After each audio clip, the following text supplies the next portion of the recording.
컴퓨터 비전 마지막 파트고,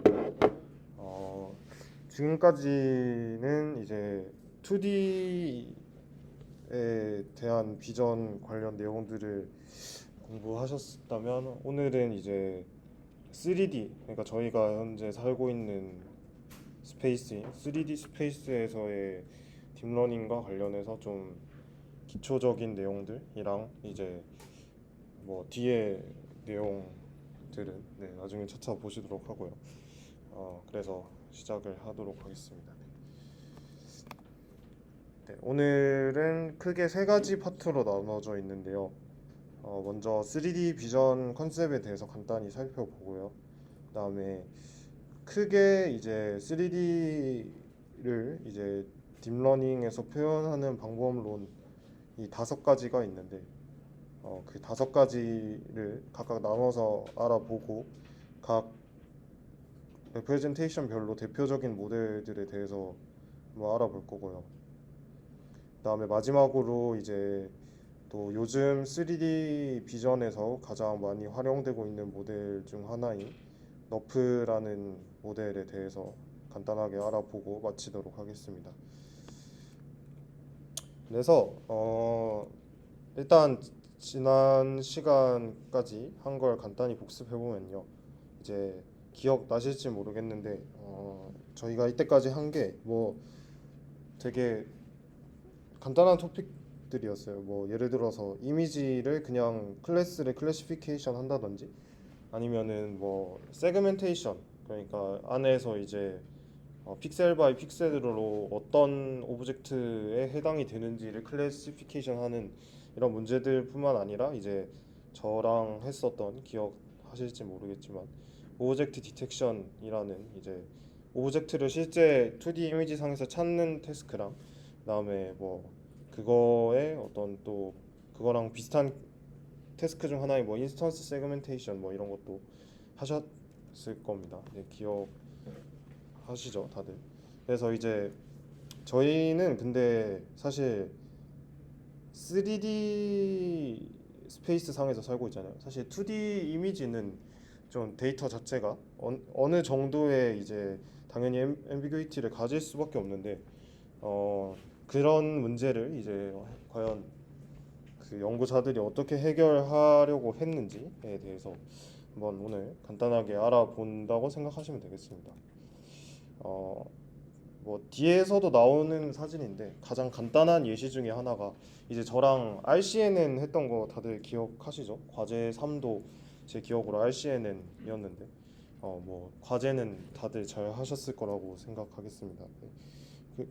그래서 제가 다루진 않았는데, 아마 세그멘테이션 시간에 마스크 RCNN을 다뤘죠? 네, 간단하게라도. 그래서 근데 사실 뭐 RCNN 계열 모델들은 헤드만 바꾸면은 다 다른 태스크를 할 수 있다라고 제가 또 설명을 해드렸었잖아요. 그래서 마스크 RCNN이 이제 뭐 세그멘테이션에서 이제 2D 이미지가 주어졌을 때, 이제 어떤 그 약간 시멘틱 세그멘테이션을 하는 그거라면, 이제 예를 들어서 이제 또 헤드를 이제 뭐 메쉬라는 이제 또 자료 구조를 뒤에서 볼 거거든요. 그래서 그 뭐 메쉬를 이제 예측하는 이제 헤드를 달면, 걔가 또 이제 메쉬 RCNN이라는 또 가장 3D에서 대표적인 모델이 되는 거겠죠. 그래서 뭐 예시를 하나 든 거고요. 앞에서도 얘기했지만 사실 3D 스페이스라는 거는 항상 이런 모성이 있을 수밖에 없습니다. 그러니까 이게 무슨 말이냐면, 결국에 우리가 이미지라는 거는 2D 데이터잖아요. 그래서 2D 데이터이기 때문에 우리가 그 3D 데이터를 딱 사진을 찍었을 때 그 3D에 있는 정보를 온전히 담을 수가 없어요. 예를 들어서 이제 여기, 그러니까 보통 눈 혹은 카메라로 그림을 많이 그리거든요. 그래서 여기서 이렇게 여러분이 요 공간 3D 씬에 있는 공 두 개를 사진을 찍었다고 생각을 해봅시다. 사진을 찍으셨으면 이제 이 각도에서 이렇게 봤을 때 지금 이미지가 잘 이렇게 보이실지 모르겠는데, 노란색 공이 빨간색 공에 이렇게 겹쳐져서 가려지는 모습을 볼 수 있죠. 근데 저희가 이렇게 지금 여기 PPT에서 보는 것처럼 위에서 보면 우리가 이렇게 어느 위치에 정확하게 있는지 보이는데, 이제 얘 같은 경우에는 결국에 이 2D 스페이스로 매핑하는 과정에서 이게 뭐 영어로는 오클루전이라고 하는데 이게 이렇게 겹치는 현상이 일어난 거죠. 그래서 사실 이런 것 때문에 뭐 오브젝트 디텍션이 어렵다 이런 말도 제가 했었는데 어쨌든 이런 식으로 2D 이미지 상에 있는 데이터는 정보를 완벽히 담을 수가 없고요. 그리고 뭐 또 다른 뭐 원근법 같은 문제도 있겠죠. 그래서 실제로 이제 노란색 구랑 빨간색 구는 크기가 같은데 저 우리가 찍은 카메라 오리진에서의 거리 차이 때문에 실제로 빨간색 공이 노란색 공보다 이미지에서 더 작게 보이겠죠. 네, 뭐 이런 문제점들이 있기 때문에 3D라는 태스크가 어떻게 보면 좀 더 어려울 것 같은데 뭐 3D 태스크에서 제일 많이 하는 거는 뭐 사실 뭐 약간 3D 모델링이라던가 저런 거를 굉장히 많이 하고요.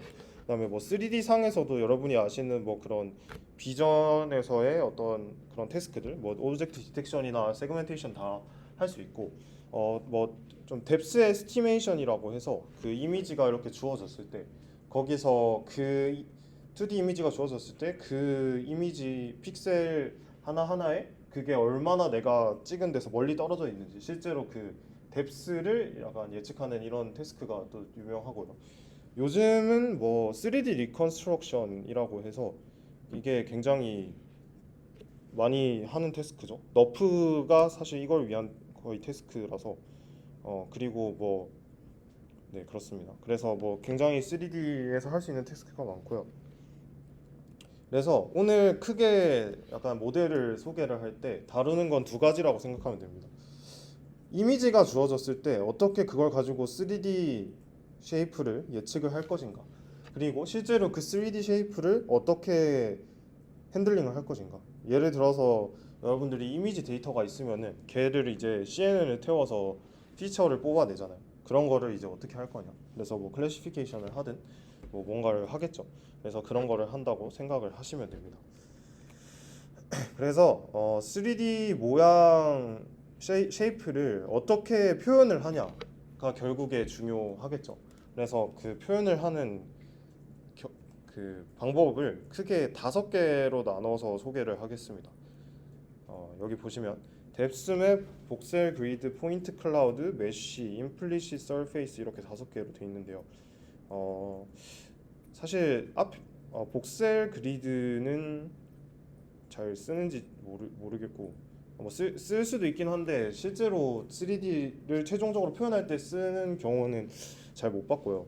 뭐 요즘은 너프 때문에 이 마지막에 이 임플리시 서페이스나 뭐 메쉬도 많이 보여요. 그리고 뭐 포인트 클라우드도 쓰는 경우가 종종 있고 뭐 뎁스 맵은 약간 좀 느낌이 달라가지고 근데 약간 완벽한 3D라고 보기에는 좀 애매해서 그래서 어쨌든 그런 이렇게 5개가 있다고 생각하시면 되겠습니다. 그래서 하나하나 차례차례 볼게요. 먼저 뎁스 맵은요. 여러분이 생각하시는 이미지에 실제로 그냥 뎁스가 추가된 데이터라고 생각을 하시면 됩니다. 우리가 원래 알던 그 RGB 이미지 데이터는 그 높이랑 이제 그러니까 가로 세로가 있을 때 3 by H by W 이런 식으로 각 픽셀 단위의 그 RGB 값으로 이렇게 이미지가 표현이 되잖아요. 데이터 상에서. 근데 뎁스 맵은 그러니까 뭐 그 깊이 값이 하나씩 있겠죠. 픽셀별로. 그래서 디멘전이 H by W라고 생각하면 되고 근데 이게 완전한 3D라고 보기에는 좀 애매한 게 뭐 뒤에서 또 얘기를 할 거라서 어쨌든 완전한 3D라고 보기는 좀 애매하기 때문에 보통 이거를 3D보다는 약간 2.5D 이렇게 표현을 합니다. 그래서 RGB 이미지에 뎁스까지 추가한 이제 뭐 그런 데이터 셋들이 있어요. 그래서 그런 것들이 있고요. 그래서 이제 뭐 뎁스 에스티메이션 혹은 모노큘러 뎁스 에스티메이션이라고 부르는데요. 이 태스크는 어떤 태스크냐면 이제 여러분이 앞에서 봤던 이런 이미지 데이터가 주어졌을 때 실제로 그 이미지에서 뎁스를 픽셀별로 예측해내는 그런 태스크를 말합니다. 그래서 뭐 이런 RGB 이미지랑 뎁스를 같이 가지고 있는 데이터 셋이 있으면은 이제 그걸 이용해서 학습을 시키겠죠.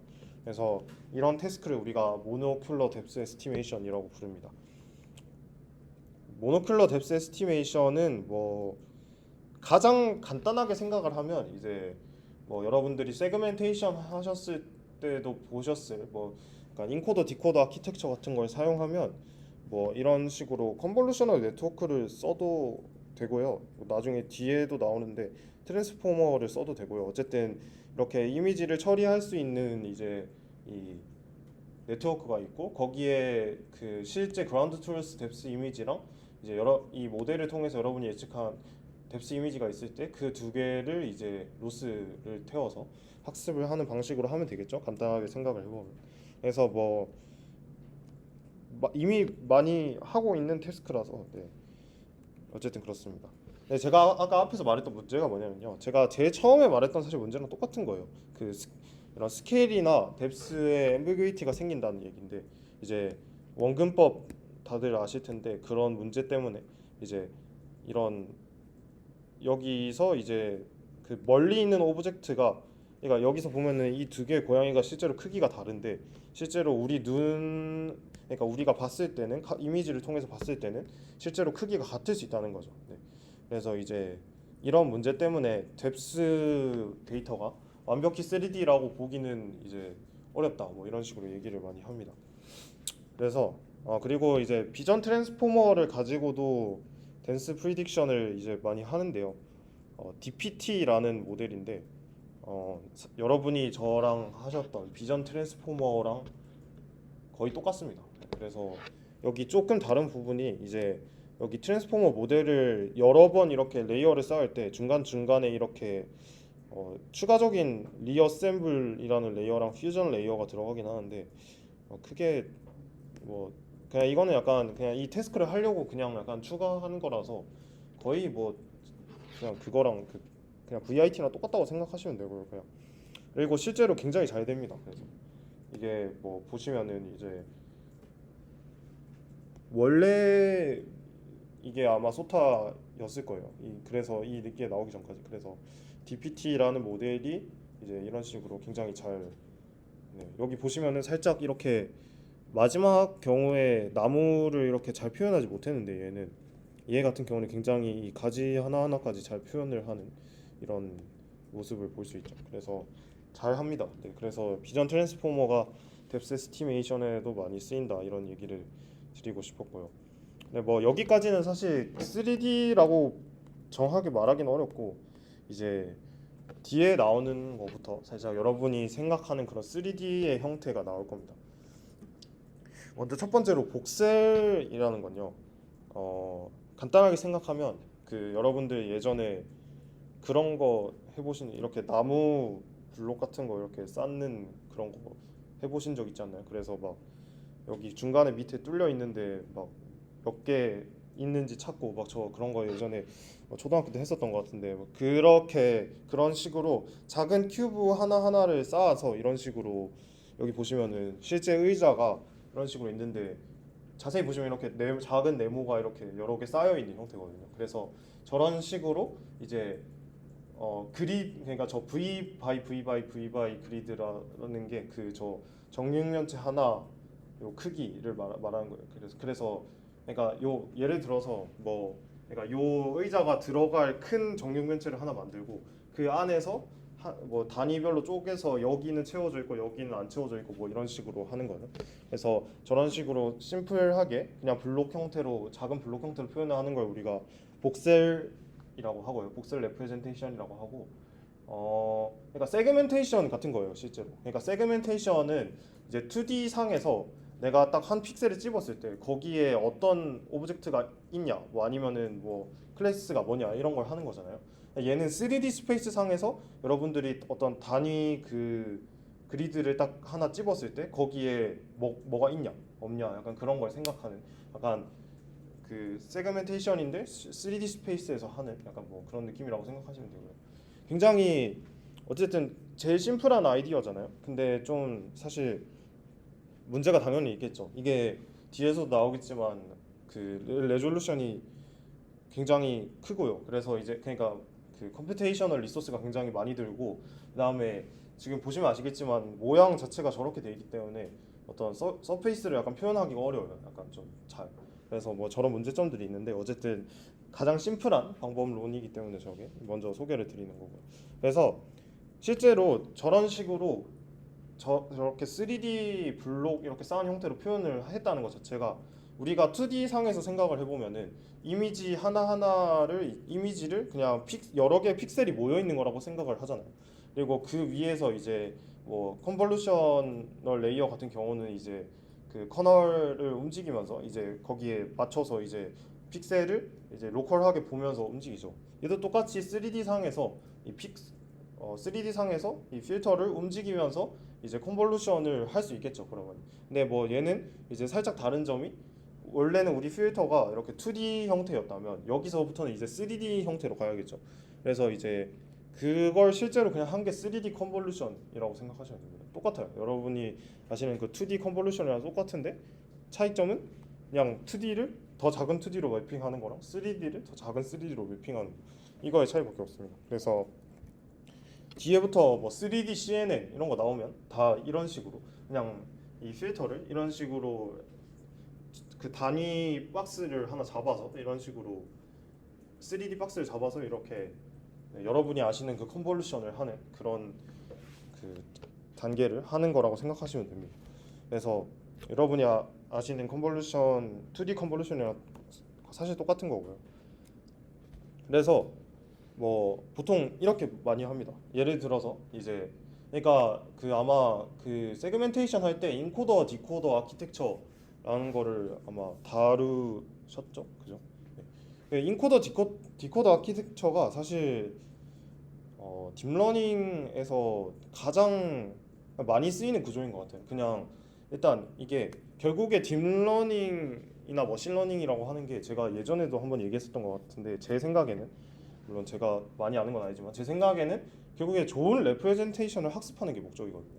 그러면은 결국에 좋은 레프레젠테이션을 학습한다는 것 자체가 이제 뭔 말이냐면 지금 여러분이 보시는 이런 그 이미지 같은 거는 사실 굉장히 복잡한 어쨌든 정보를 갖고 있잖아요. 걔를 결국에 로우 디멘전 그 벡터로 먼저 한번 그 임베딩을 하죠. 그게 인코더인 거고 결국 걔를 다시 풀어내서 실제로 우리가 뭔가 원하는 태스크를 다시 하고 싶다. 그게 이제 디코더죠. 그래서 그 아키텍처가 사실 뭐 여러분들이 NLP 하셨을 때도 들었을 뭐 트랜스퍼 러닝이라던가 아니면은 뭐 이제 뭐 파인 튜닝 사실 이런 개념들이 다 그런 거에 기초를 하고 있죠. 시퀀스 투 시퀀스 모델도 어떻게 보면 인코더 디코더 아키텍처인 거고.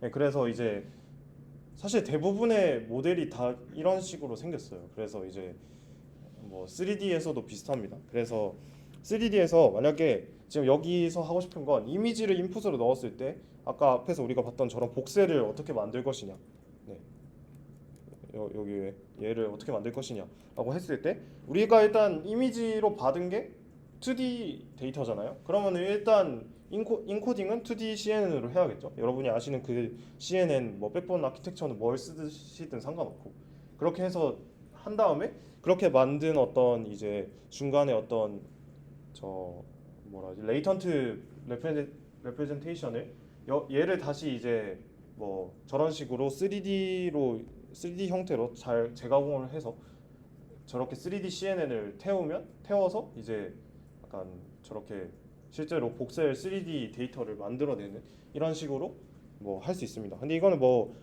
가장 간단한 방법론이고 뭐 근데 복셀에 대해서 자세하게 다루진 않을 거라서 이런 것도 있다라고 생각을 하시면 되고요. 그리고 앞에서 말했던 제가 말했던 문제점 그 결국에 그리드 하나하나의 데이터를 가지고 있어야 되기 때문에 레졸루션 그러니까 V 값이 점점 커지면 커질수록 저장해야 되는 데이터의 크기가 너무 커요. 그래서 실제로 예를 들면 이제 1024바이 1024바이 1024 복셀 그리드가 한 이미지 그러니까 한 데이터당 4기가라고 합니다. 대충 그 정도라고 하면 이미지를 여러 장 학습시키기는 좀 힘들겠죠. 네. 그래서 이제 저런 문제점이 있고요. 그런 문제점을 좀 해결하려는 방법론들이 뭐 이제 여기 보시면은 옥트 트리라고 돼 있는데 얘는 약간 어떤 거냐면 그리드를 레졸루션을 여러 개 만들어서 그러니까 약간 이런 식으로 처음에 일단 되게 러프하게 32 곱하기 30 곱하기 32로 크게 일단 윤곽 잡아놓고 거기다가 또 더 디테일하게 64바이 64바이 64로 더 작은 저 정육면체들 붙이고 그 다음에 더 작은 정육면체들 붙이고 이런 식으로 해서 좀 더 디테일한 데이터를 이제 약간 서페이스를 더 많이 더 효율적으로 만들 수 있게 하는 뭐 이런 어떤 방법론도 있고요. 이거는 이제 뭐 그냥 알아두시면 재밌을 것 같아서 넣은 건데, 그러니까 얘는 실제로 네스티드 쉐이프 레이어라고 해서 실제로 여기서 저자들이 얘를 그, 그 인형 그 마트료시카 인형 있잖아요. 인형 열면 안에 인형 있고 인형 열면 안에 인형 있고 이런 식으로 얘는 이제 어떻게 한 거냐면 여러분 확통 하실 때 포함 배제 원리 그거 있잖아요. 그거처럼 그냥 어, 특정 부분 크게 하나 윤곽 만들어 놓고 거기서 더 약간 빼고 그 다음에 더하고 빼고 더하고 이런 식으로 하는 거거든요. 그래서 이거는 좀 그냥 신기해서 가져온 거고 뭐 어쨌든 이런 식으로도 할 수 있다. 어쨌든 그래서 이렇게 효율적으로 해보려고 많이 했는데요. 사실 뒤에 나오는 방법론들이 더 효율적이고 더 잘 돼서 복셀은 잘 안 하는 것 같아요. 요즘 뭐 어쨌든 그렇습니다. 네, 그 다음에 포인트 클라우드라고 하는 건 뭐냐면요. 이제 그 3D 스페이스 상에서 이제 앞에서는 그냥 약간 완전 스페이스가 그리드가 정해져 있고 거기다가 이제 여기 각각의 그 작은 블록 하나가 채워졌냐 안 채워졌냐를 봤다면 이제는 그냥 하나의 어떤 점으로 표현을 하는 거예요. 그냥 그래서 점들이 모여 있다라고 해서 포인트 클라우드라고 표현을 하거든요. 그래서 이제 이 3D 스페이스 상에서 이제 포인트들의 어떤 셋으로 표현을 하는 거죠. 뭐 P개의 셋으로 표현을 하는 거죠. 그래서 이제 얘는 이제 좀 더 이제 앞에서 봤던 것보다 이렇게 틀이 이렇게 딱 정해져 있는 것도 아니고 그 다음에 이제 결국에 위치만 알면 되기 때문에 포인트들을 조금 더 이제 앞에 있던 복셀보다는 표현하기가 쉬워졌죠. 근데 이제 문제는 약간 얘도 사실 보면 아시겠지만 저런 식으로 얘는 약간 좀 제 생각에는 약간 과장해서 그려놓은 것 같긴 한데 어쨌든 서페이스를 얘도 완벽하게 표현을 할 수는 없어요. 그냥 이게 좀 실제로는 뒤에 가서 이제 메시라는 애를 할 건데 메시라는 애가 그냥 여기 보시면은 그냥 뒤에 할 거긴 한데 이렇게 삼각형으로 이렇게 표현하는 거거든요. 아마 뭐 컴퓨터 그래픽 이런 거 관심 있으신 분들은 이런 그림 많이 보셨을 텐데 실제로 그 포인트 클라우드로 처리해놓고 나중에 뒤에 가서 저걸로 후처리를 하는 경우가 굉장히 많대요. 그래서 실제로 왜냐하면 얘는 이제 메시 같은 경우는 서페이스를 표현하기가 쉽거든요. 이런 식으로 삼각형이 지금 보시면은 좀 더 디테일해야 되는 부분에서 이렇게 크기를 작게 만들면서 저런 식으로 이제 좀 더 매끄러운 표면을 만들 수 있기 때문에 그래서 실제로는 원래 딥러닝으로 사실 뭔가를 하기 전에 컴퓨터 그래픽스 하시는 분들이 메시를 썼겠죠. 그래서 이제 그런 식으로 많이 하고요. 어쨌든 포인트 클라우드도 그런 문제점이 있습니다. 자, 그래서 뭐 포인트 클라우드를 처리하는 방법론에 대해서 이제 뭐 얘기를 해보면은 이제 어 지금 여기 보시면은 이제 포인트넷이라는 모델이 어떻게 보면 가장 기초적인 모델이라고 생각을 하시면 될 것 같아요. 그래서 이 포인트넷이라는 모델이 어떤 방법을 가지고 있는지 간단하게 보면은 이제 실제로 포인트 클라우드 인풋이 이런 식으로 있다고 칩시다.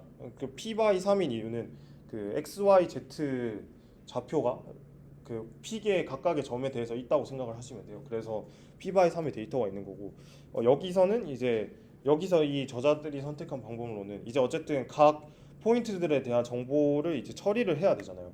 근데 여러분들이 이제 생각을 해보셨을 때 이미지 같은 거는 이제 딱딱 그리드 형태로 우리가 표현이 돼 있으니까 컨볼루셔널 레이어라는 거를 적용시키기가 쉬웠는데 포인트 클라우드에서 그러면 컨볼루션을 어떻게 적용을 시킬까요? 그러니까 결국에 컨볼루션을 적용시켜야 된다는 거는 그러니까 하나하나 그 필터에서 봤을 때 그 작은 로컬한 부분을 잘 뽑아내야 되거든요. 근데 여기서 이제 그러면은 그 필터에 해당하는 그 부분을 어떻게 정의를 할까요? 그게 사실 너무 애매하죠.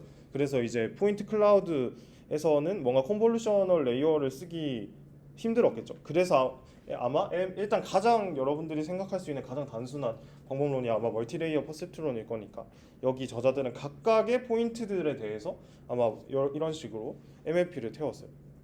근데 뭐 MLP 말고도 다른 걸로도 할 수도 있겠죠. 뭐 여러분들이 아시는 뭐 트랜스포머로 해볼 수도 있겠고 뭐 포인트 형태이기 때문에 결국에 뭐 그래프 뉴럴 네트워크를 쓴다던가 뭐 그런 식으로 할 수 있는데 뭐 잘 될지는 모르겠는데 어쨌든 일단 여기서는 MLP를 썼고요. 그래서 이런 식으로 D 디멘전 피처를 저렇게 P게 뽑아내서 P by D로 만들었고요. 그다음에 걔를 이제 뭐 맥스 풀링이라고 돼 있는데 어쨌든 뭐 풀링을 해서 이제 저런 식으로 실제 디멘전 벡터를 만들어내면 걔를 최종적으로 클래시피케이션하는 뭐 이렇게 C 디멘전 벡터를 만들어내는 식으로 뭐 할 수가 있겠죠. 어쨌든 그래서 뭐 이거는 그냥 가장 간단한 방법론이고 이거를 이게 포인트 내시고요.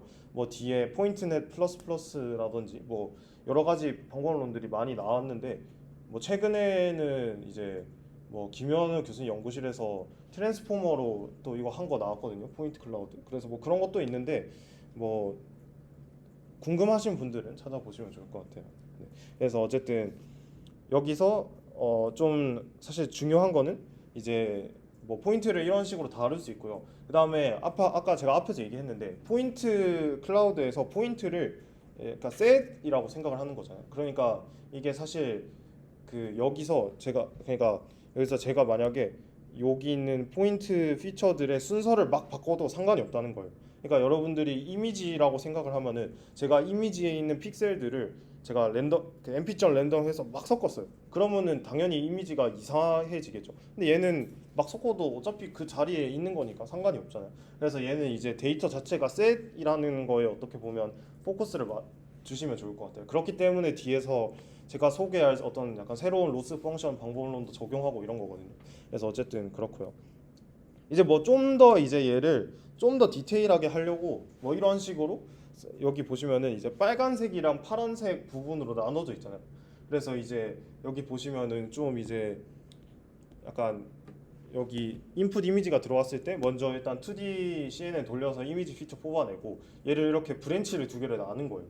그래서 이제 실제로 그 포인트를 예측하기 위한 이제 CNN을 돌려서 이제 이런 식으로 약간 조금 이제 약간 이런 여기 지금 테이블에 보시면은 이런 엣지 같은 약간 좀 디테일한 그러니까 정보를 요구하지 않는 약간 그런 나이브한 부분들 그냥 MLP로 처리를 하고 뭐 이제 좀 더 디테일함이 필요한 부분들은 이렇게 CNN을 태워서 뭐 예측을 한다 뭐 이런 방법 롯들도 있었는데요.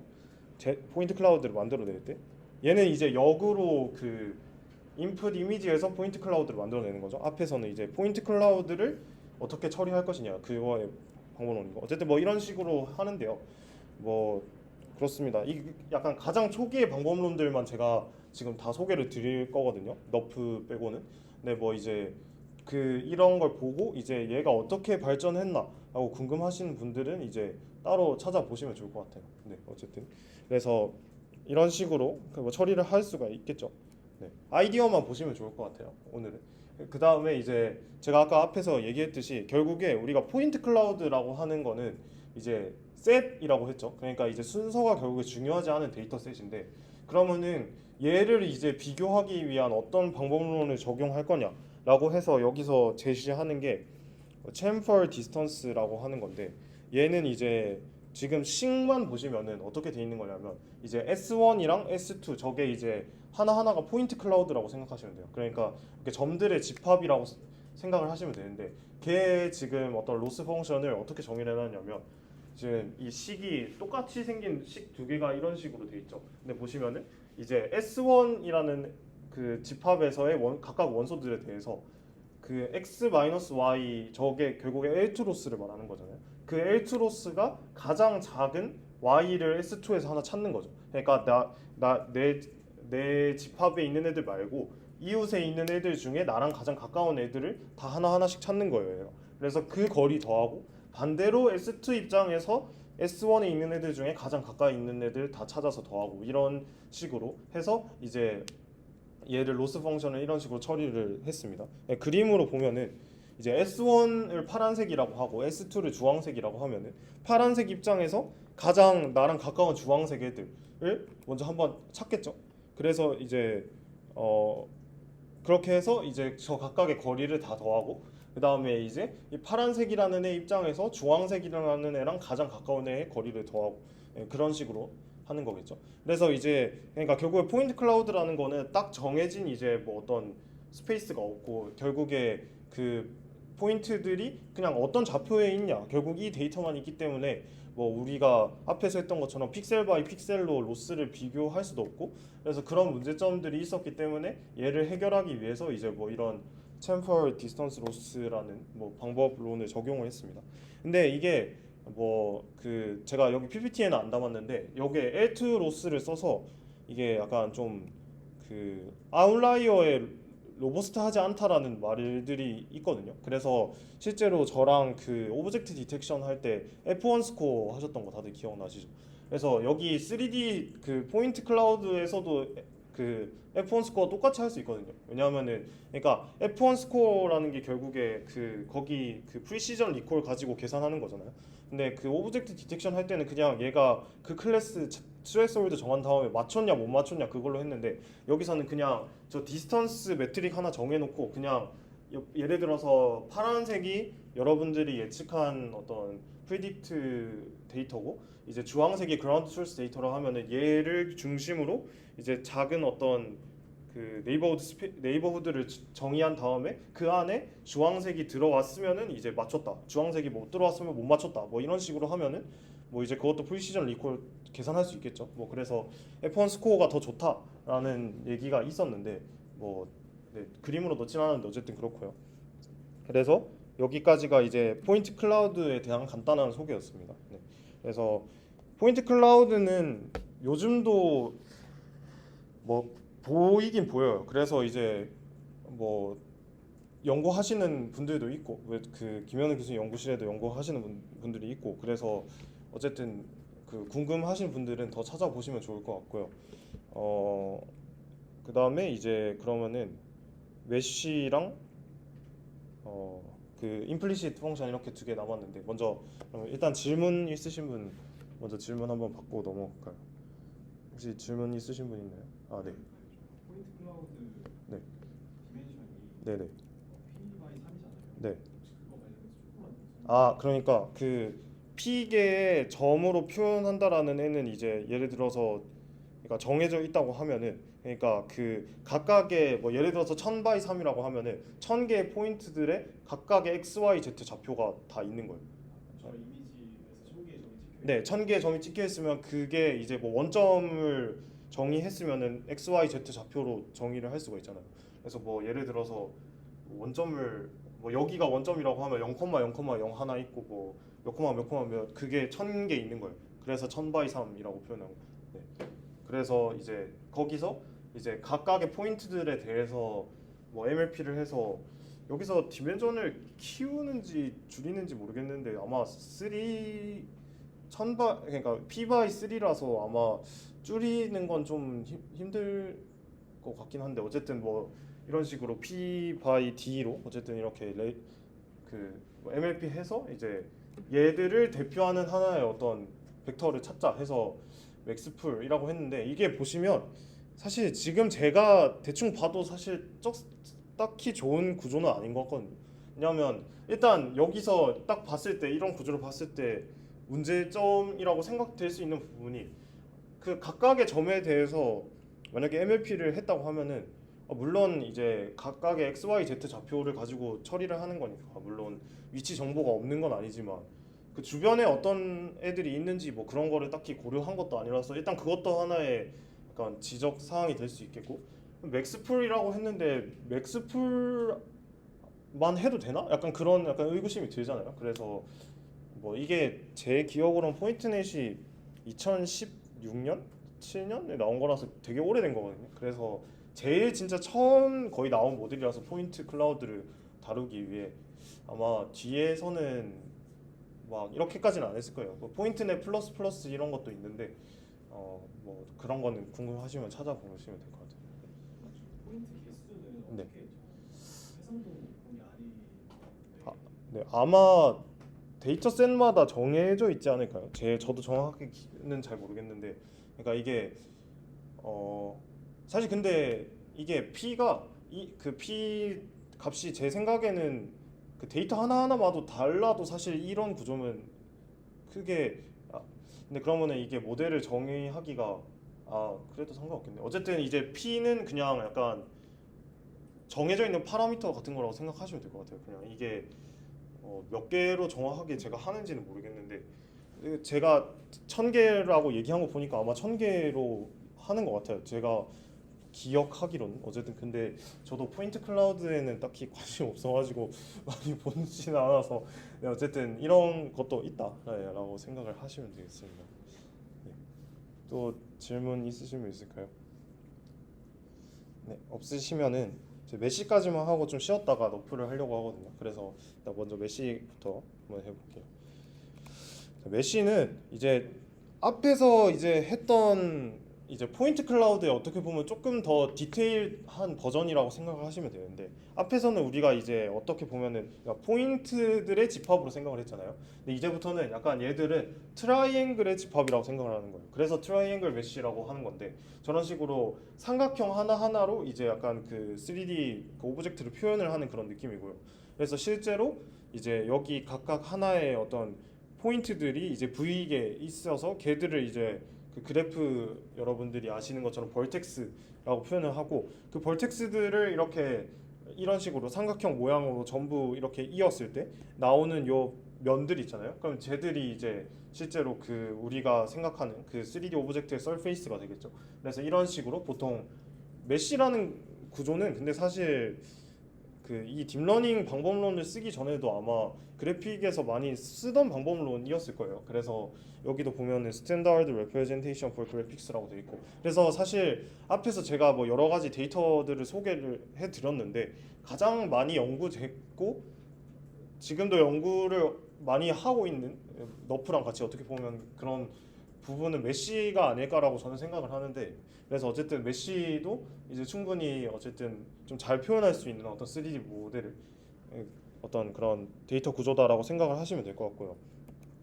그래서 지금 아까 제가 잠시 보여드렸던 그림인데 저렇게 돌고래 모양을 지금 보면은 이게 약간 좀 나이브하게 표현을 해도 되는 부분은 러프하게 표현해도 되는 부분은 이렇게 큰 트라이앵글로 표현을 하고 이렇게 작은 부분은 이렇게 좀 더 디테일한 부분을 이렇게 작은 걸로 표현을 하고 그래서 뭐 이제 좀 더 이제 어떤 플랫이나 어떤 이런 공면 서페이스를 더 부드럽게 표현할 수 있다라는 이런 장점이 있는데 어쨌든 그렇고요. 그 다음에 이제 얘 또 좋은 점 중에 하나라고 얘기하는 게 이런 식으로 쟤를 이제 만약에 예를 들어서 여기서는 지금 얘가 사각형으로 표현을 하긴 했는데 이제 얘를 그러면은 이제 평면에 이렇게 펼칠 수 있는 거예요. 그러니까 이렇게 쭉 펼치는 거죠.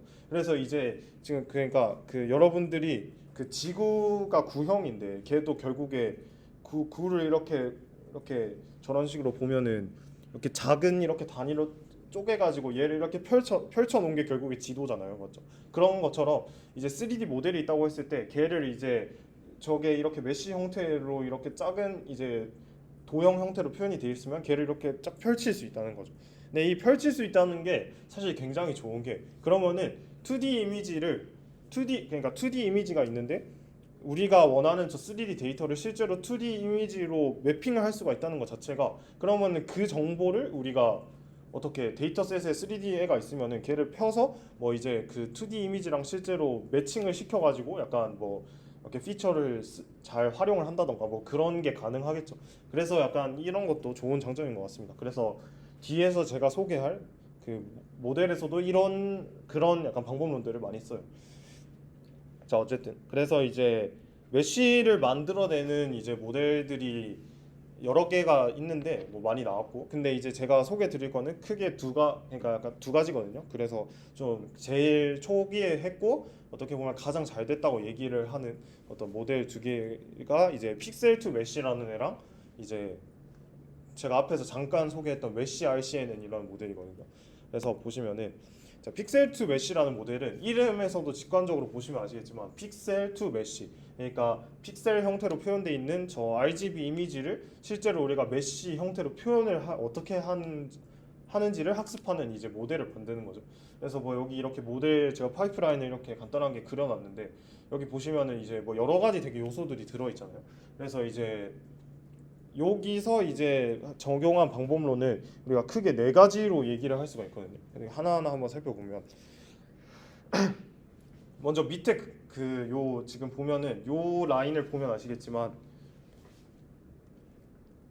그 처음에는 메쉬를 이제 간단하게 표현을 해놓고 걔를 점점 디테일하게 바꿔가는 거예요. 그래서 여기 iterative mesh refinement라고 돼 있는데 제일 처음에는 이제 가장 간단한 일립소이드 그러니까 요 타원체 3D 타원체 형태로 먼저 시작을 한 다음에 이 네트워크가 이 메쉬 모양을 점점 이제 포인트들을 점점 이렇게 옮겨가면서 이제 실제로 우리가 원하는 예를 들어서 이미지가 비행기였다고 하면 이런 식으로 저 이미지와 이미지에 나와 있는 3D 오브젝트의 모양처럼 만들 수 있도록 하는 이런 이제 그런 작업을 실제로 진행을 하는 거죠. 그래서 이제 이 네트워크가 이 각각의 아까 제가 앞에서 봤던 그 벌텍스에 대해서 걔가 얼마만큼 위치가 이동하느냐 그거를 이제 예측하는 거라고 생각을 하시면 돼요. 그래서 그런 부분이 있고요. 그다음에 여기서 이제 좀 특이한 부분이 이제 그래프 컨볼루션이라고 해서 이제 그 각각의 포인트들이 이제 벌텍스라고 생각하고 이제 메쉬에서 이제 이어져 있는 점들을 이제 엣지라고 생각을 하는 거예요. 그래서 이 데이터를 어떻게 보면 메쉬 데이터는 그래프라고 생각을 할 수가 있죠. 그래서 이 그래프 위에서 이제 그 컨볼루션을 하는 겁니다. 근데 제가 앞에서도 얘기했는데 그 컨볼루션을 결국에 정의를 하려면은 그 컨볼루션을 돌리기 위한 로컬한 그 작은 스페이스를 정의를 할 수가 있어야 되거든요. 그래서 여기서는 이제 정의를 어떻게 하냐?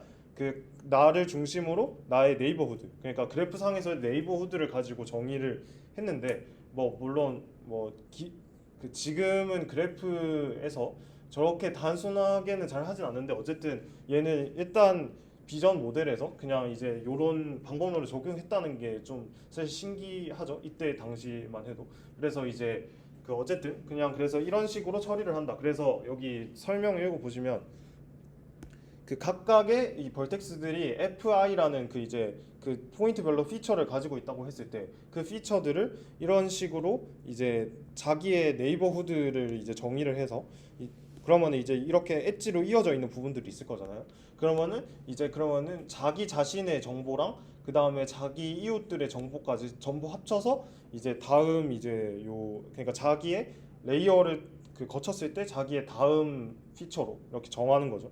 사실 이게 그 그래프 컨볼루션을 네트워크에서 말하는 그 그래프 컨볼루션이랑 똑같은 거거든요. 그래서 어쨌든 이런 식으로 메쉬를 그래프 형태처럼 생각해서 적용을 시켰다라는 게 좀 재밌는 요소인 것 같아요. 그래서 여기 보시면은 이제 각각의 그래서 단계에서 이 메쉬를 이제 처리를 할 때 실제로 안에 그래프 컨볼루션 레이어가 들어 있어요. 그래서 이제 여기 보시면은 이제 그 메쉬 디포메이션이라고 돼 있는 부분에 그래프 컨볼루션 레이어가 실제로 있다고 생각하시면 되고 여기 그래프 언플링이라고 돼 있는 거는 여기 보시면은 점점 이 벌텍스 수가 이렇게 늘어나고 있잖아요. 점점 디테일하게 표현하기 위해서 아마 그래서 그 메쉬를 가지고 더 많은 벌텍스를 가진 메쉬를 만들어내기 위해서 아마 여기서 그 수를 불리는 아마 역할을 하는 게 여기 부분일 거예요.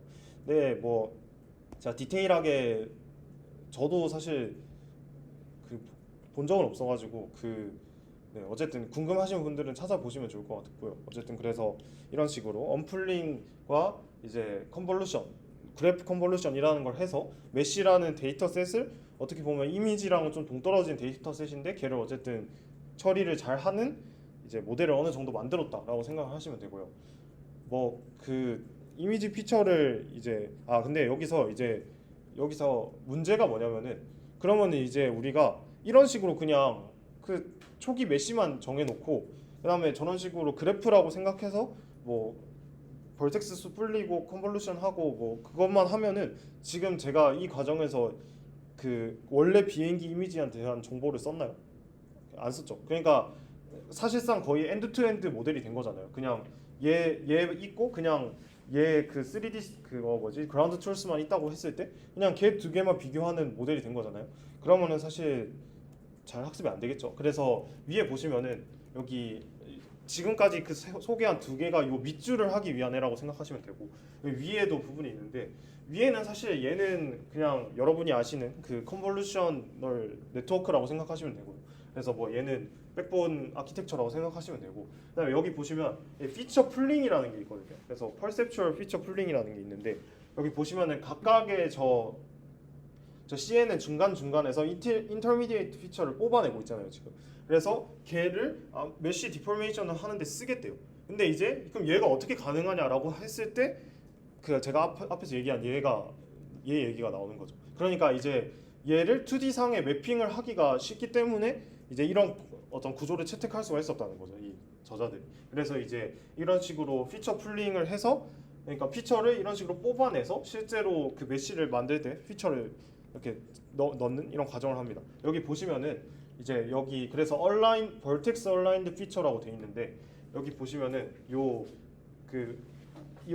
3D 그 메쉬를 이제 이미지에다가 실제로 이제 매핑을 시키는 거예요. 근데 얘는 이제 그 프로젝션을 시키려면 사실 제가 오늘 3D 비전을 준비하면서 제일 고민했던 게 약간 저도 사실 잘 모르는데 3D 비전을 약간 결국에 완벽히 이해하려면 그 여러분들이 아마 그 컴퓨터 학과의 컴퓨터 그래픽스에서 배우는 그런 내용들을 사실 다 알고 있어야 되거든요.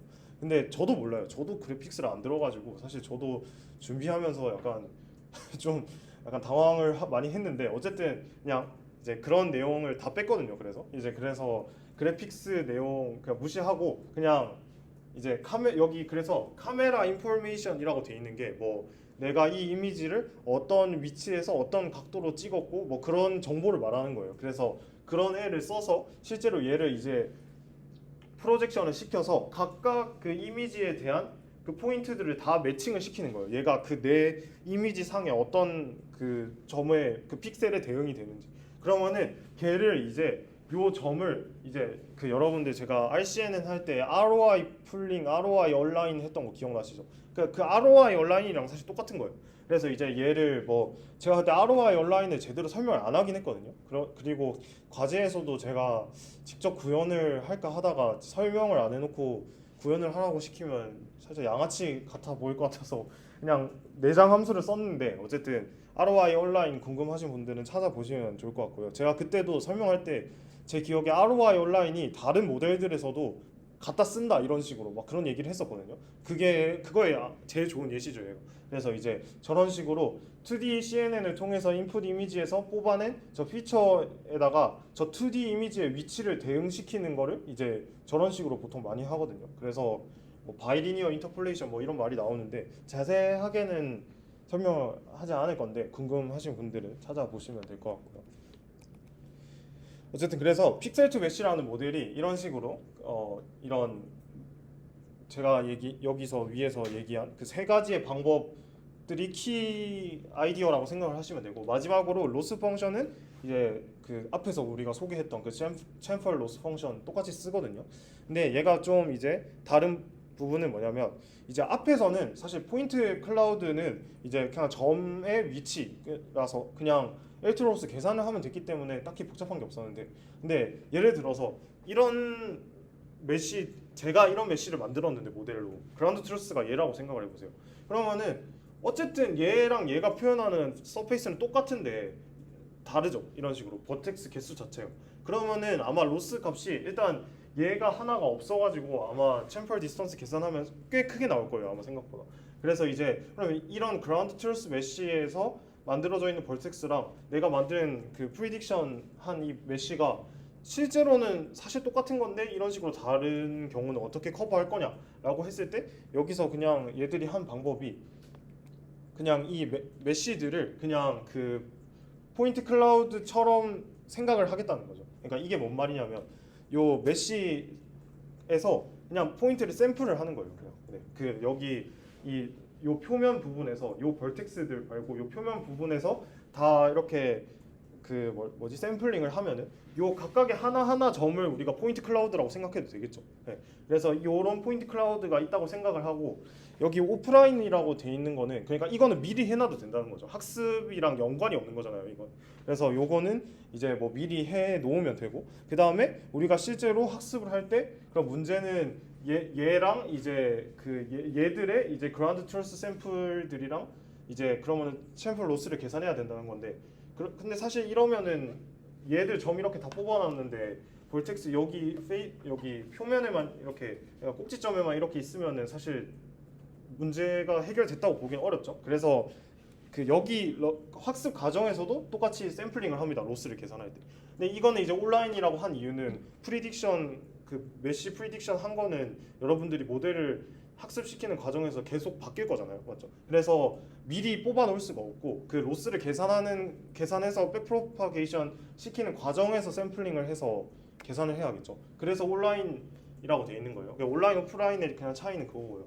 어쨌든 그래서 이게 잘 되긴 하는데 근데 문제는 뭐냐면 사실 일단 온라인으로 뭔가를 한다는 것 자체가 사실 좀 기분이 안 좋죠. 그냥 모델에서 이제 이런 식으로 계속해서 이 모델을 계산하고 이제 그 학습시키는 과정에서 이런 식으로 뭔가 추가적인 이 벌든이 들어가면은 사실 그건 모델에 그냥 당연히 부담이 되는 거기 때문에 딱히 좋은 건 아닌데 이렇게 해야 사실 유의미한 로스라고 우리가 얘기를 할 수가 있으니까 아마 이렇게 한 거지 않을까라고 생각을 합니다. 어쨌든 이런 식의 로스 펑션을 채택을 했고요. 픽셀 투 메시에서는. 그래서 이렇게 요 네 개가 제가 아까 소개드렸던 그 픽셀 투 메시에서의 키 아이디어라고 생각을 하시면 되겠습니다. 그리고 마지막으로 이제 잠깐 쉬기 전에 메시 RCN에 대해서 볼 건데 근데 메시 RCN에는 사실 설명할 게 별로 없어요. 왜냐하면은 RCNN을 여러분들이 알고 있기 때문에 거기다가 그 마스크 RCN에다가 메시 헤더 하나 추가한 거거든요. 그래서 이제 복잡하게 생각하실 필요 없고 그냥 이렇게도 할 수 있구나라고만 알면 되겠습니다. 그래서 그 앞에서 봤던 그 그림이고요.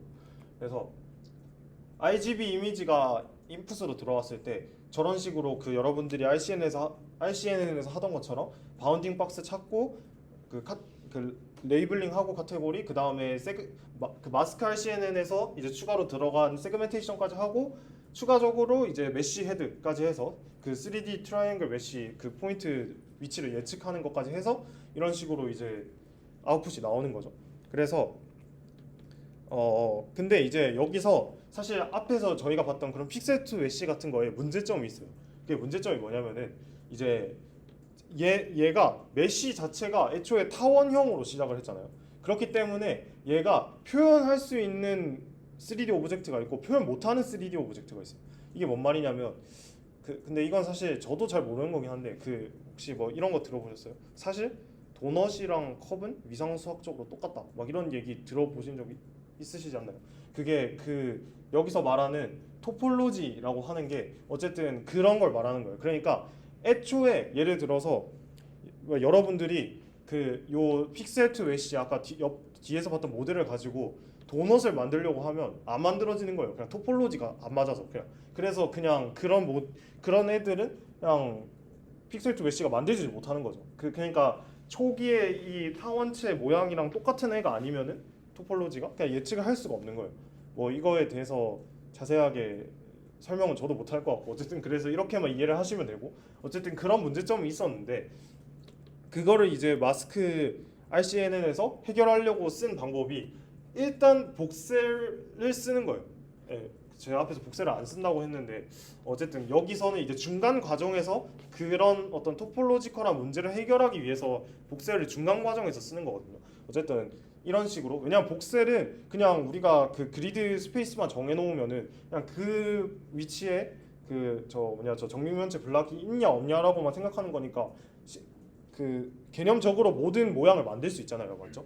어쨌든 뭐 나이브하게 그래서 그 아이디어 자체가 여기서 보면은 이렇게 앞에서 RCNN을 하던 거 똑같이 한 다음에 일단 그 복셀 프리딕션을 하고요. 얘를 이제 좀 리파이먼트해서 이렇게 메쉬를 만드는 과정을 진행을 하거든요. 근데 이제 원래는 그런 것까지 디테일하게 넣으려다가 이제 뭐 뒤에 이제 더 해야 될 내용도 있고 이제 좀 뭐 여러분들이 또 찾아보시면 좋을 것 같아서 궁금하신 분들은 찾아보면 좋을 것 같고요. 근데 그 앞에서 여러분들이 봤던 막 그 메시 RCNN에서도 막 앞에서 여러분들이 봤던 뭐 그래프 컨볼루션 막 뭐 그런 거 비슷한 거 써요. 그래가지고 이제 픽셀 투 메시를 보셨으니까 아마 찾아보시면 바로 이해하실 수 있을 거예요. 그래서 찾아보시면 더 좋을 것 같고요. 궁금하신 분들은 어쨌든 그래서 잘 됩니다. 그래서 이런 식으로 이렇게 구멍이 이렇게 숭숭 뚫려 있는 이제 북케이스도 잘 만들고요. 그 다음에 이제 뭐 이런 책상이라던가 의자 뭐 아니면 테이블 이런 것도 굉장히 생각보다 잘 만들죠. 물론 좀 표면이 매끄럽지 못하지만 어쨌든 그래서 굉장히 잘 만들고요.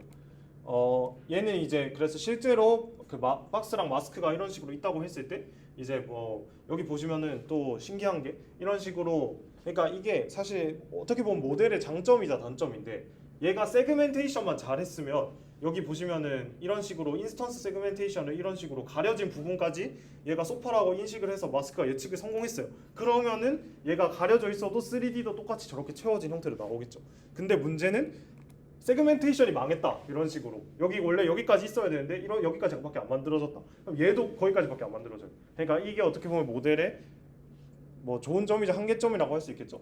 너무 이제 약간 마스크에 약간 좀 디펜던트한 그런 문제가 있겠죠. 어쨌든 그래서 이런 어쨌든 이런 좋은 성공하는 케이스랑 실패하는 케이스가 있다. 뭐라고 약간 보여드렸습니다. 그래서 여기까지가 메쉬에 대한 내용이고요. 이제 뒤에 마지막으로 임플리시트 서페이스 이거 하나밖에 없어가지고 그리고 뒤에 이어지는 거라서 그냥 이어서 하려고 하거든요. 그래서 일단 질문 혹시 있으신가요? 저 설명이 미흡했던 것 같아서 조금 더 추가적인 설명을 드리면 픽셀 투 메쉬에서 그 제가 아까 여기서 그 CNN 태워서 나온 이미지 피처들을 쓴다고 했잖아요. 근데 그 쓴다는 게 그냥 자세하게 말하면은 그러니까 여기서 이제 그 메쉬 각각의 벌텍스들에 대응되는 그 이미지 상의 점을 얘가 찾았으면 그 점을 여기 그 인터미디어트 피처 상에서 그게 어디에 해당되는지 이제 그 ROI 얼라인 하는 것처럼 찾은 거예요. 자, 그러면 여기 피처 값을 찾았어요. 그러면은 얘를 여기다 넣는 거예요. 그 FI가 각각 피처를 말하는 거예요. 각 벌텍스만. 네. 그래서 이제 여기서 만약에 이 피처를 가져왔다라고 하면은 이제 여기다가 넣어서 얘를 학습을 시키는 거죠. 네.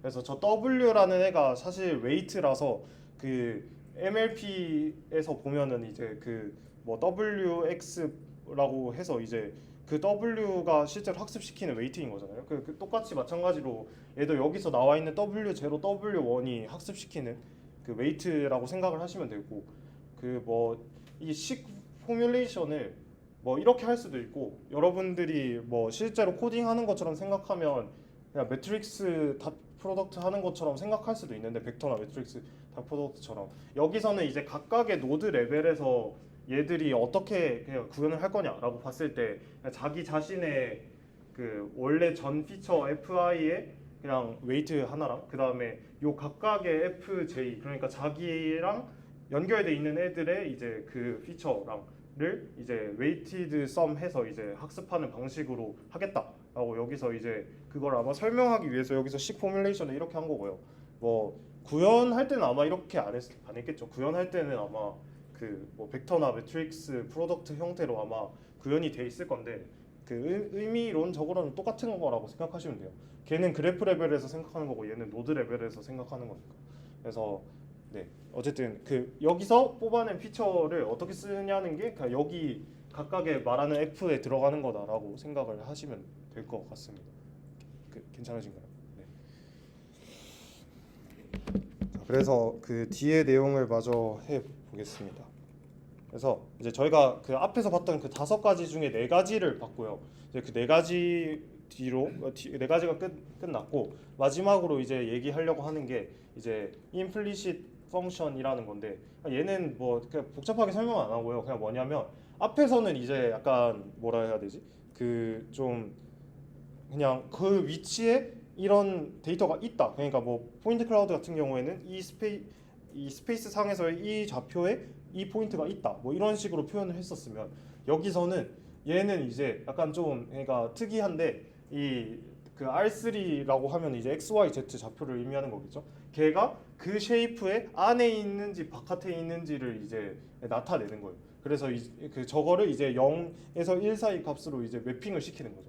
그래서 여기 보시면은 여기 surface of the 3D object is the level set이라고 해서 이제 여기 요 surface에 해당되는 부분이 이제 그 OX가 2분의 1이다. 그러니까 여기 이 점에 있는 포인트들은 실제로 2분의 1 값인 거라고 생각을 그런 함수를 이제 함수로 표현을 하겠다. 그 3D 모양을. 그래서 여기 보시면은 요 뭐 예를 들어서 요런 네모 형태가 있었다고 하면은 뭐 뒤에 안에 더 모양이 있겠지만 요 파란색 부분이 이제 그 바깥이 되는 거고 요 빨간색 부분이 안쪽이 되는 거겠죠. 그래서 뭐 이런 식으로도 표현할 수 있다라고 생각을 하시면 되겠습니다. 그래서 이런 애를 이제 우리가 implicit function이라고 부르고 앞에서 봤던 애들을 explicit 하다라고 약간 생각하시면 돼요. 그래서 이런 어떤 3D 스페이스를 표현하기 위한 implicit한 약간 그냥 방법론이라고 생각을 하시면 되고요. 어쨌든 그래서 그렇습니다. 이렇게가 이제 5가지 레프레젠테이션이었고요. 자 이제 너프에 대한 얘기를 할 건데 먼저 일단 얘기를 하고 가면 이해를 못 하셔도 상관이 없어요. 네, 그러니까 일단 어려울 것 같기 때문에 제 생각에 저한테도 처음 봤을 때 굉장히 어려웠어서 처음 보면 어려울 수밖에 없어요. 그래서 완벽히 이해를 해야 된다는 게 아니라 그냥 이런 컨셉으로 모델이 만들어졌구나라고 얘기를 하는 거라서 완벽히 이해하실 필요는 없고 만약에 이걸 듣고 흥미가 생기셨다. 또 요즘 굉장히 핫한 분야니까 이걸 듣고 흥미가 생기셨다 하시는 분들은 뭐 더 찾아보시거나 뭐 또 저희 아이큐에 너프를 하시는 분들이 굉장히 많거든요. 시니어나 오비 분들 중에. 그래서 뭐 그런 분들한테도 물어봐도 좋을 것 같고 어쨌든 그렇습니다. 그래서 너프라는 애는 뭐 너프 뭐 들어보신 분들이 많으실 것 같은데 실제로는 뉴럴 레디언스 필드라는 거의 줄임말이거든요.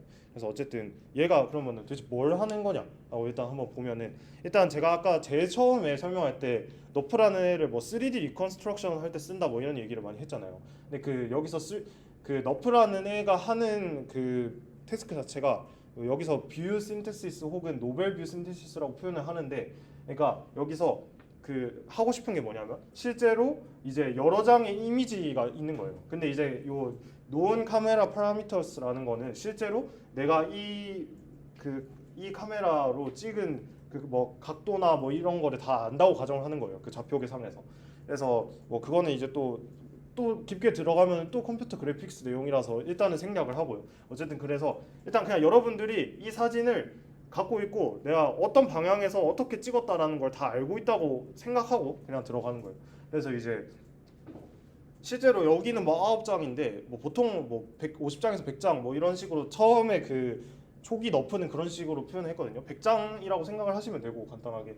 그래서 이제 그 정도 양의 그 같은 오브젝트를 찍은 100장의 사진이 있다고 생각을 했을 때 그 100장의 사진을 가지고 완벽한 3D 요거를 만드는 거예요. 요 3D 그 쉐이프를. 그래서 얘를 이제 그 뉴럴 그러니까 이렇게 하는 태스크를 뭐 뷰 신테시스 혹은 뭐 3D 리컨스트럭션 뭐 이런 식으로 많이 얘기를 하고 실제로 너프라는 모델이 이제 지금의 3D 비전을 한다 하면 사실 너프를 거의 안 하는 사람은 없을 것 같아요. 그래서 여기 보시면은 원래는 이제 포인트 넷이랑 지금 너프가 지금 비교가 돼 있는 것 같은데 대충 포인트 넷이 이렇게 막 거의 주류를 이루다가 이제 그 포인트 클라우드 제가 아까 말했던 그런 애가 주류를 이루다가 갑자기 이제 너프가 ICCV 2020에 나온 걸로 알고 있거든요. 그래서 2020년에 딱 아마 너프 발표가 이때 됐다고 한 것 같은데 이때부터 갑자기 팍 치고 올라가더니 이제 그냥 지금은 3D 비전 하면은 그냥 너프를 한다라고 그냥 생각을 할 수 있을 정도의 어떤 파급력을 가진 모델이 됐죠. 그래서 그냥 여러분들이 그 논문 뭐 보실 때 뭐 아카이브나 구글 스칼라 이런 데 많이 찾아보실 건데 거기에 그냥 너프 NERF 네 글자만 쳐도 그냥 엄청나게 많은 논문이 있을 거예요. 아마 굉장히 많이 연구가 되고 있고 뭐 하시는 분들도 많기 때문에 어쨌든 일단 최근 가장 핫한 어떤 분야 중에 하나라고 생각을 하시면 될 것 같습니다. 여기 제가 넣어놓은 링크는 뭐냐면 이제 요 너프 가장 처음 이제 너프가 쓰였을 때 그 제가 아까 말했던 그 ICCV 2020년에 발표가 됐을 때 그거 아마 프로젝트 페이지일 거거든요. 그래서 뭐 누르진 않겠습니다. 근데 요 안에 막 그림이랑 막 그런 거 엄청 많아요. 예시 그림. 그래서 그런 거 궁금하신 분들은 보면은 이제 또 좋을 것 같고 막 3D로 막 이렇게 돌아가고 막 이런 거 있거든요. 막 아까 여기서 본 이 레고 포크레인 이게 가장 약간 너프에서 약간 국룰처럼 쓰이는 데이터 셋이거든요. 약간 그래서 막 얘가 막 돌아가는 막 그림이 있을 거예요. 그 안에 막 들어가면 그래서 막 그러고 막 실제로 너프 가지고 막 꽃 이미지 막 그 3D 컨스트럭션 한 거 막 이런 거 있고 막 이런 거 있거든요. 그래서 어쨌든 그렇고요.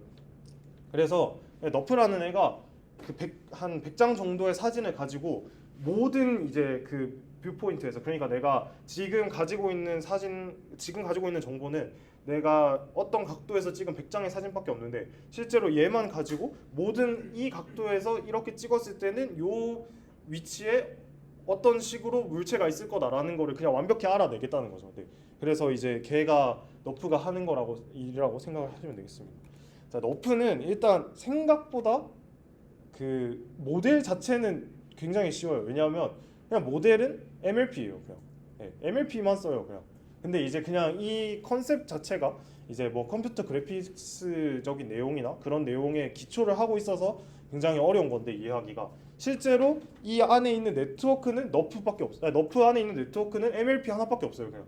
근데 이제 얘가 조금 이제 특이한 게 이제 앞에서 3D 데이터 같은 경우는 뭐 그 위치에 뭐 어떤 애가 있다. 그래서 뭐 XYZ 좌표랑 뭐 그런 걸로 표현을 했잖아요. 근데 얘는 좀 특이하게 인풋이 일단 그 내가 이제 그 찍은 이제 그 이미지를 찍은 그 방향 세타 파이라는 게 그 뭐 그 좌표계 그 일반적인 그 XYZ 좌표계 말고 그 구면 좌표계 상에서 그 각도를 말하는 건데 디테일하게 안 하고 어쨌든 카메라를 어떤 각도로 찍었다라는 데이터인 거고 얘는 이제 얘를 어떤 위치에서 찍었다 요게 있다고 생각을 합시다. 그리고 요렇게 5D 인풋 디멘전이 있어요. 그러고 이제 얘를 가지고 학습을 시켜서 실제로 예측하는 거는 그 포인트에 이제 그러니까 그 포인트 상의 컬러 그러니까 RGB 값을 예측을 해요. 그러니까 그 내가 보고 있는 그 이미지 상에서 그 위치에 이 애의 색깔이 어떻게 돼 있냐 3D 상으로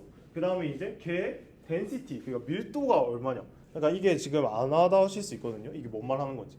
그래서 얘를 이해하기 위해서는 사실 좀 카메라의 원리 자체를 살짝 보고 들어가야 돼요. 그래서 이제 여기부터는 사실 그냥 약간 그냥 저런 것도 있구나라고 들으시면 되고 궁금하신 분들은 이제 더 공부를 해 보시면 좋겠죠. 근데 공부하실 때 이제 그런 컴퓨터 그래픽스적인 내용이 많이 필요하니까 이제 공부를 할 때 어렵겠지만 이제 뭐 궁금하신 분들은 찾아보시면 좋을 것 같아요. 자, 그래서 우리가 일반적으로 카메라라고 얘기를 하는 거는 기본적으로 핀홀 카메라 모델이라고 해서 기본적으로 이런 원리를 가지고 있어요. 그러니까 이제 결국에 카메라라고 하는 게 우리가 이제 광원 저런 식으로 이제 예를 들어서 태양이 있다고 했을 때 광원에서 나온 빛이 실제로 우리가 그 월드 상에서 보고 있는 물체에 반사돼서 그 반사된 빛을 우리가 눈에 들어왔을 때 물체가 거기 있다라고 보는 거잖아요. 그거랑 똑같이 카메라도 마찬가지로 내가 이렇게 그 반사된 빛이 그 카메라의 그 어떤 그 핀홀이라는 그 앞에 있는 부분으로 들어와서 요 뒤에 이 센서에 딱 맺혔을 때 거기에 상이 맺히는 거잖아요. 그래서 이제 뭐 제가 막 광학 이런 걸 아는 건 아니라서 뭐 맞게 설명했는지 모르겠지만 대충 그런 원리잖아요. 그래서 이제 그런 식으로 이제 카메라의 원리가 적용이 되잖아요. 근데 카메라라는 게 그래서 결국에 원리상으로 어떤 특징을 가지고 있냐?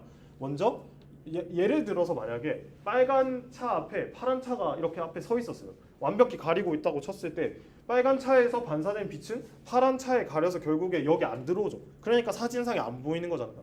그래서 사실 그러니까 얘가 이제 이런 불투명한 물체가 이렇게 앞에 있으면 얘를 볼 수가 없는 거죠. 쟤 때문에.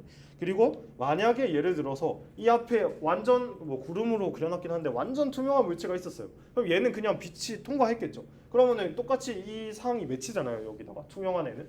그래서 결국에 우리가 얘기하는 게 이 물체의 결국에 투명도 자체가 중요하다는 거죠. 그래서 앞에서 말했던 그 density라는 게 이 그 투명도를 얘기하는 거죠. 그래서 이제 뭐 여기서는 여기 보면은 이제 여기서 그래서 우리가 각각의 스페이스에서 알아야 되는 그 요소가 뭐냐라고 했을 때 걔가 얼마만큼의 이제 빛을 그러니까 방출을 하는지 걔랑 이제 걔가 얼마나 투명하냐. 그래서 이제 how opaque is it라고 해서 0에서 1 사이의 값이라고 생각을 했을 때 이제 예를 들어서 이제 이 스페이스 상에서 이 차 위에 있는 점은 빨간 색깔 빛을 반사시킬 거고 그 빨간색 빛이 이제 우리 여기에 들어와서 이제 이 사진 상에 빨간색으로 보이는 거겠죠. 그리고 얘는 완벽히 불투명하니까 이제 우리 눈에 그러니까 이 오브젝트 상에 그 이미지 상에서 드러나는 거잖아 오브젝트가. 근데 뭐 여기 있는 그냥 빈 공간에 있는 이제 그냥 뭐 이런 빈 공간에 있는 스페이스 포인트 같은 경우에는 이제 빛을 방출 안 하죠. 아무것도 없으니까 반사가 안 되잖아요. 그래서 여기 들어오는 빛도 없고 그 다음에 이제 얘는 완벽히 투명하잖아요. 그래서 여기에 우리가 보이지 않는 거죠. 네. 그런 원리라고 생각을 했을 때 얘가 예측을 해야 되는 게 컬러랑 덴시티라는 거죠. 네. 그래서 인풋이 5D고 그 아웃풋이 4D인 그런 모델 네트워크를 학습시킨다라는 거라고 원리를 생각하시면 되고요. 그래서 아니 그러면은 이제 걔를 가지고 그러면은 결국에 요 3D 스페이스 상에 있는 모든 그런 어떤 포인트들에 대한 RGB 값이랑 얼마나 투명한지 덴시티 값을 전부 예측을 해야 되잖아요. 걔를 이제 어떻게 할 거냐라고 했을 때 이제 좀 복잡한 수식이 나오는데 수식을 이해하실 필요는 없고 그냥 직관적으로 이런 거구나라고만 생각을 하고 가시면 될 것 같습니다. 그래서 여기 보면은 그 parameterize each ray as origin plus direction이라고 해서 내가 요 이제 그러니까 요 사진 한 장이 주어졌고 요 각도에서 카메라를 찍었다고 했을 때 그러면은 이제 반사돼서 들어온 빛이 요렇게 들어왔다고 했을 때 요 선상에 이제 있는 모든 오브젝트들을 볼 거잖아요. 그러면은 이제 걔 위치를 뭐 이런 식으로 RT라는 펑션으로 표현을 해서 여기가 O인 거고 이제 요 D가 디렉션 벡터인 거고 얘 디렉션 벡터. 그다음에 요 T가 걔에 대한 파라미터겠죠. 그래서 요 점부터 시작해서 t의 값이 달라짐에 따라서 여기 찍히고 여기 찍히고 여기 찍히고 그런 식으로 될 거잖아요. 그래서 이 3D 스페이스를 일단 카메라 정보가 있으면 이 그 t에 대한 그 파라미터라이즈를 할 수 있죠. 그래서 이런 식으로 했고 그다음에 덴시티라고 하는 거는 이제 여기 위에 있는 p라는 각각의 포인트에 대해서 0에서 1 사이 값을 가지는 값이 우리가 예측해야 되는 애고 그다음에 컬러라는 애도 결국에 이 p라는 점 그 우리 요 스페이스 상에서 요 디멘전에서 봤을 때 이제 요 0,1 요 사이에서 RGB 값을 예측해야 돼서 이 세제곱이 붙어 있는 거죠. 그래서 어쨌든 이런 식으로 수식을 정리했다고 했을 때 컬러는 저렇게 정의를 해요. 그러니까 이제 얘 항을 하나하나 뜯어볼 건데 이제 보면은 이제 TN에서 TF라고 돼 있는 게 이제 그러니까 여기서 이제 t를 가지고 파라메트라이즈를 했잖아요. 그래서 현재 포인트가 예를 들어서 t라고 할 때 여기 첫 점을 이제 tn이라고 하고 이제 뭐 가장 멀리 있는 점을 tf라고 하는 거예요. 일단 그냥 그렇게 생각만 하시면 돼요.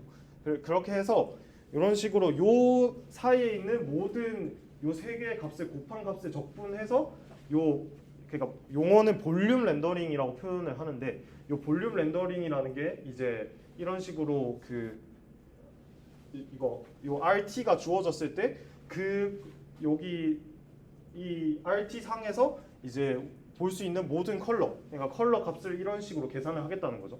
그래서 여기에 맺히는 컬러가 저런 식으로 정해진다라고 생각을 하는 거예요. 식이 뭐 왜 저렇게 되냐 이거를 지금 이해하실 필요는 없고 그래서 이제 요 세 개 각각의 식이 세 개에서 각각이 뭘 나타내냐 첫 번째 트랜스미턴스라고 해서 이제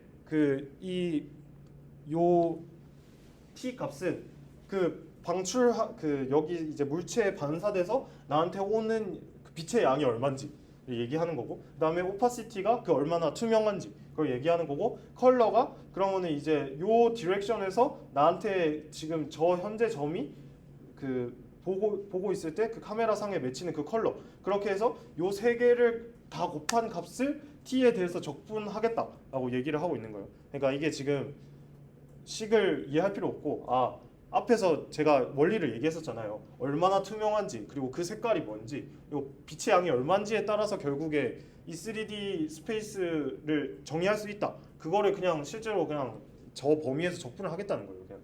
그래서 복잡하게 생각하실 필요 없고 그런 원리다라고만 생각하시면 되고 그다음에 t라는 애는 그러면 어떻게 계산하냐라고 했을 때 여기 보시면은 이제 현재 요 점에 내가 그 트랜스미턴스를 알고 싶다고 했을 때 얘는 이제 그 얘가 결국에 그 방출하는 빛의 양은 요 뒤에 애랑은 상관이 없잖아요. 그래서 이제 요 사이에 대한 이제 요 그 RS 그러니까 요거죠. 그래서 각 위치에 대한 그 오파시티를 가지고 걔를 적분해서 뭐 저런 식으로 표현을 했어요. 어쨌든 그러니까 여기에 대한 이제 오파시티 값을 가지고 그러면은 얘가 여기서 1로 들어올 때 여기에 어떤 부분을 거쳐서 올 거니까 저기가 얼마나 투명한지를 통해서 그냥 저 t를 계산을 하겠다라고 생각을 하면 돼요. 그래서 저 t를 저런 식으로 계산을 하는 거고 우리가 학습해야 되는 값은 얘 뭐라 하지? 시그마랑 이 c인 거죠. 그래서 그 결국에 요 5개의 값을 이제 4개의 값을 학습을 하는 게 목표인 거죠. 그래서 어떻게 하냐면 4개 값을 이제 학습을 시킬 건데 그러면은 어떻게 하냐면 먼저 일단 첫 번째로 얘를 이제 샘플링을 해요. 여기 보시면은 이제 요런 식으로 이렇게 요 디렉션 벡터가 이런 식으로 주어져 있잖아요. 여기 위에 제가 적어놓은 식이 있는데 뭐 지금 이해하실 필요는 없고 그냥 디스크리트하게 그냥 같은 등간격으로 지금 자른 거예요. 그냥 등간격으로 잘라서 여기 포인트 하나하나를 이런 식으로 찍었죠. 그러면은 이제 그 사이의 차이를 이제 델타 1, 뭐 델타 2, 델타 3라고 하고 그 다음에 이제 이런 식으로 저런 식으로 유니폼 디스트리뷰션으로 찍었을 때 나온 그 샘플링된 요 점들을 가지고 이제 얘를 요 위에 있던 C 저 인테그랄로 표현돼 있던 요 컨티뉴어스한 애를 디스크리트하게 어프록시메이션 한 거예요. 그래가지고 이제 그냥 요 식이 이렇게 바뀌었다라고 그냥 생각을 하시면 되고요. 그래서 복잡하게 생각하실 필요 없고 그래서 이제 여기 보시면은 이제 요 원래는 이제 앞에서 이런 식으로 정의됐던 애가 요 델타랑 시그마를 가지고 지금 정의를 했죠. 그래서 이제 이런 식으로 얘를 이제 우리가 그 컨티뉴어스한 애는 실제로 모델 학습할 때 할 수가 없으니까 얘를 이제 디스크리트하게 그냥 하나하나 점 샘플링해서 이런 식으로 얘를 근사해서 학습을 하는 거라고 생각을 하면 돼요. 그래서 우리가 결국에 봐야 되는 값이 요 이제 CI랑 요 시그마 I 그러니까 얘를 어떻게 알아낼 것이냐 그거를 말하는 거죠. 그래서 이런 식으로 하는 거고요. 그래서 이제 이 뉴럴 네트워크가 결국에 하고자 하는 게 이 인풋 포지션 그러니까 x, y, z 값이 있고 그 다음에 요 디렉션 아까 그 세타랑 파이 그 각도가 있을 때 이제 요 아웃풋이 아까 제가 얘기했던 그 덴시티 펑션이랑 실제로 이제 컬러 RGB 값이 어떻게 되는지 그걸 말하는 거죠. 그래서 이제 트레이닝 로스는 그러면 어떻게 주냐라고 하면은 이거는 그림으로 보는 게 나을 것 같은데 이런 식으로 이제 인풋이 들어와서 제가 이런 식으로 요 그 시그마 펑션이랑 그 C 펑션을 예측했다고 했을 때 실제로 그 이 거리상에서 이제 거기 있는 컬러를 이제 그러면은 이 이제 실제 아웃풋 데이터 그러니까 그라운드 트루스 데이터도 이런 식으로 표현이 돼 있을 거잖아요. 그러면은 얘랑 얘를 가지고 계산해서 나온 애를 요 시계에다가 넣어서 이제 나온 요 라지 C 이 값을 가지고 그거를 이제 각 픽셀별로 계산을 해서 로스를 계산을 하는 거죠. 그러니까 그냥 핵심은 뭐냐면 근데 얘랑 얘를 예측하는 거다라고 생각을 하시면 돼요. 그래서 일단 뭐 그림은 이런 식으로 나와 있고 네트워크는 그래서 보면은 그냥 진짜 단순하게 MLP거든요.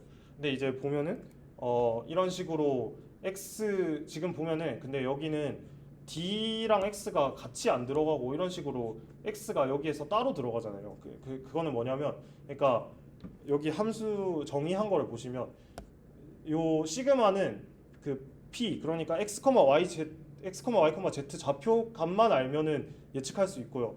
정의를 그렇게 했어요. 그 다음에 요 C 요 컬러 값은 x, y, z랑 디렉션 값까지 다 안다고 생각하고 이제 계산을 하는 거예요. 그래서 실제로 그러면은 우리가 인퍼런스 할 때 얘는 디렉션을 몰라도 되죠. 상관없죠. 그래서 그냥 이제 여기서 이제 MLP를 태울 때 얘는 나중에 RGB 값이 예측할 때만 D를 넣어요. 그냥. 그래서 여기 보면은 이제 X 값이 여기서 이렇게 그냥 이거는 진짜로 여러분이 아는 그 FC 레이어 여러 개 쌓아 놓은 거라고 생각하면 되고 여기서 이제 여기 추가적으로 인풋이 따로 요거 들어가잖아요. 이거는 그 약간 그 CNN 여러분 하실 때 스킵 커넥션 같은 거라고 생각하시면 돼요. 그래서 이제 인풋에 대한 정보를 이제 여기 추가적으로 중간 과정에서 넣어주면서 이제 좀 그런 거를 보존을 하는 역할을 얘가 해주는 거고요. 그래서 여기서 여기 요 덴시티 값은 예측이 되고요. 그다음에 여기 요 인터미디어트 피처에다가 추가로 요 D라는 그 디렉션 관련된 그 정보를 더해서 최종적으로 RGB 값을 뽑아낸다라고 생각을 하시면 되겠습니다. 그래서 근데 여기서 이제 실제로 그 데이터나 뭐 논문 같은 거 보시면 인풋 디멘전이 다르거든요. 그 X 여기 넣은 거는 60이라고 돼 있고 D는 24라고 돼 있잖아요. 얘는 그 여러분들이 그 아시는 트랜스포머에서 했던 것처럼 비슷한 포지셔널 인코딩을 넣었다고 생각을 하시면 돼요. 근데 여기서 이제 포지셔널 인코딩을 왜 넣었냐 하면 일단 이거 그림을 한번 보시면 이게 그 동영상이거든요. 여기 보시면 이 주황색이 포지셔널 인코딩을 넣은 거고요. 이 파란색이 포지셔널 인코딩을 안 넣은 거거든요.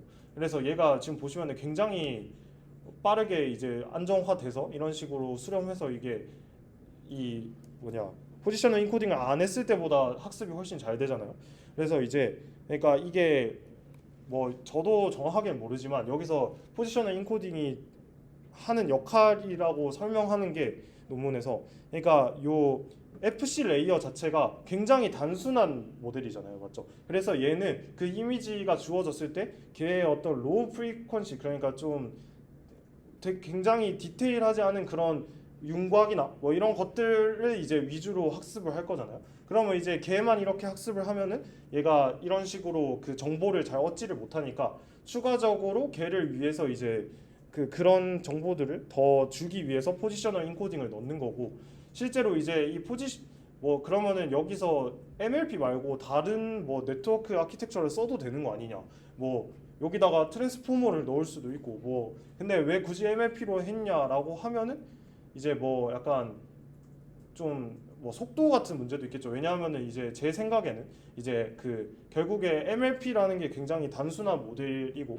이제 이런 그런 특성들 때문에 제 생각에 이제 모델은 일단 가장 단순하게 해서 모델이 가져야 되는 어떤 좀 그런 모델이 찾아야 되는 그런 애들은 좀 최대한 간소화 시켜놓고 이런 부가적인 정보는 이제 그냥 따로 넣어서 이제 모델이 학습을 좀 더 안정적으로 할 수 있도록 하기 위해서 약간 이런 뭐 MLP를 쓴 게 아닌가라는 생각이 듭니다. 뭐 저 다른 사람들도 그렇게 얘기하는 분들이 있고 그래서 이제 어쨌든 MLP라는 굉장히 단순한 네트워크를 썼고요. 여기서는 사실 MLP를 썼다는 게 중요한 게 아니고 제가 앞에서 그런 설명했던 그 볼륨 렌더링이라던가 이런 과정 자체가 중요한 건데 자세하게는 이제 저도 당연히 정확하게 모르고 이제 그냥 소개를 드리는 거기 때문에 그냥 얘는 좀 특이하게 RGB 값이랑 density 값을 이제 그 저런 이제 식들 정의된 식들을 통해서 이제 예측을 하는구나라고 생각을 하시면 되겠습니다. 그래서 너프라는 게 이런 모델이고요. 그다음에 여기서 이제 좀 더 디테일한 내용인데 얘는 이제 cost to fine이라고 돼 있잖아요. 그러니까 cost to fine이라는 게 그러니까 여기 너프에서뿐만 아니라 좀 딥러닝에서 어떻게 보면 또 많이 쓰이는 어떤 그런 아키텍처 중에 하나인데 이제 cost to fine이라는 것 뜻 자체가 일단 러프하게 한번 해놓고 거기서 좀 더 디테일하게 하겠다 이거예요. 그러니까 이제 한 번에 디테일하게 가려면은 얘가 이제 빠르게 그러니까 정확하게 찾지 못할 가능성이 높잖아요.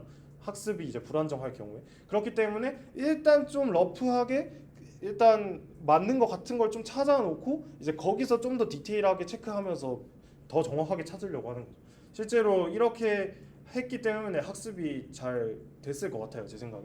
그래서 이제 여기 그림을 보시면은 이제 그 제가 앞에서 그 볼륨 렌더링 설명할 때 얘를 이렇게 디스크리트하게 똑같은 간격으로 쪼갠다고 했잖아요. 얘 이렇게 하는 애가 콜스 네트워크고요. 그래서 여기 보시면은 여기서도 요 디렉션에서 이런 식으로 포인트를 이렇게 하나하나 뽑아가지고 여기서 이제 네트워크 태워서 이런 식으로 먼저 이제 여기서는 프로포저라고 표현을 했고 그래서 이런 식으로 일단 되게 나이브하게 이렇게 뽑아요 덴시티 펑션을. 그래서 이런 식으로 보면은 이제 이런 식으로 시그마 요 디스트리뷰션이 나왔다고 했을 때 그러면은 이제 얘를 다시 어떤 그 디스트리뷰션 펑션으로 써서 다시 샘플링을 하는 거죠 여기서. 그래서 여기서 요 디스트리뷰션 그 저걸 써서 샘플링을 해서 좀 더 디테일하게 요 그 실제로 물체가 있을 것 같은 위치를 더 디테일하게 좀 뽑아내고 거기서 다시 한번 이제 렌더링을 하는 그래서 방식으로 실제로 보면은 로스 펑션이 콜스한 모델의 로스 펑션이랑 그 파인 모델의 로스 펑션 이렇게 두 개가 합쳐진 형태로 돼 있어요. 네. 그래서 이제 그 네트워크가 똑같은 요 네트워크가 두 개가 있는 거죠. 그래서 이제 그런 식으로 학습을 시킨다라고 생각을 하시면 되겠습니다. 근데 이제 너프가 이거 지금까지 제가 소개 드린 건 가장 처음 나온 너프 모델에 대한 설명이었고요. 너프가 그 지금 이렇게 제가 설명을 드렸을 때 뭐 잘 안 와닿으실 수도 있겠지만 그 후에 이제 연구가 되면서 엄청나게 많은 논문들이 제가 나왔다고 했잖아요. 아까 그런 게 이제 이 기존의 그 전에 너프들이 가지고 있었던 단점을 뭐 이런 식으로 보완하고 이런 식으로 보완하고 이런 식으로 보완하고 이런 약간 시도들이 굉장히 많이 됐거든요. 어쨌든 얘가 굉장히 잘 되니까 그럼 얘들이 가지고 있는 단점을 점점 발전시키는 방식으로 이제 모델이 많이 발전을 했는데 그래서 뭐 여기 나와 있는 뭐 위크니스들이 뭐 슬로우 뭐 느리다 그다음에 인풋 데이터가 많이 필요하다 그다음에 앞에서 얘기했듯이 카라메라 파라미터를 알아야 된다 뭐 이런 것들이 있는데 그래서 얘를 시작으로 나온 뭐 모델들이 이제 뭐 이렇게 있어요. 이 뭐 엄청 많아요. 이거는 그 예전에 그 한지성님이 세미나에서 너프 발표하셨을 때 막 이런 식으로 저 위크니스에 뭐 이런 식으로 뭐 이렇게 발전됐고 이렇게 다 정리해 놓은 거였거든요.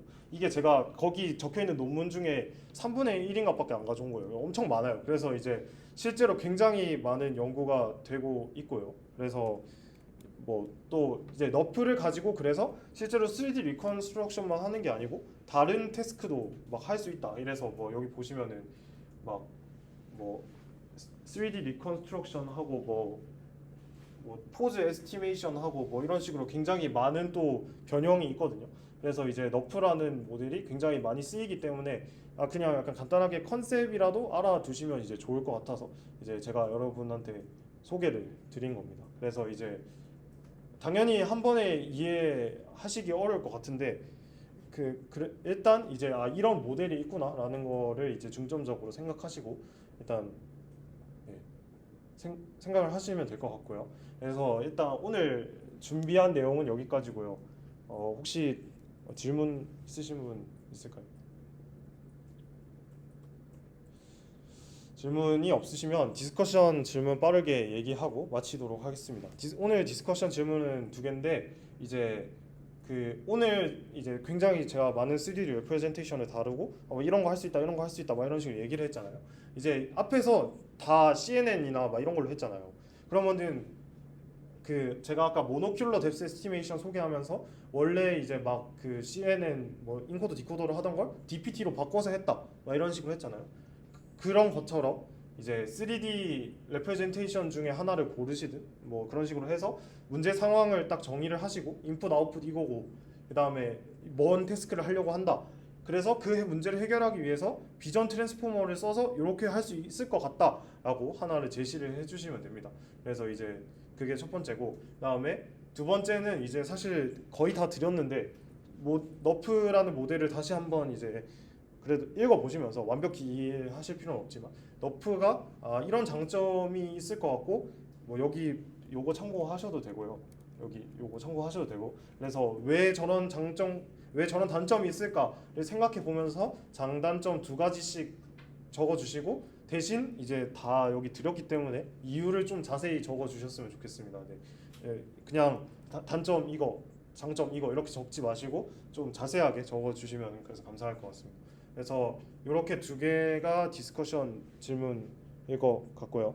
네, 그래서 요거는 다음 주 화요일까지죠. 그러면 네, 어쨌든 그래서 시간에 맞춰서 하시길 바라고 이제 또 하다가 또 이거 하시다가 궁금한 거 있으면 또 저한테 언제든지 질문해 주시면 될 것 같습니다. 그래서 일단 오늘은 여기서 마치도록 하겠습니다. 네, 다들 수고 많으셨습니다.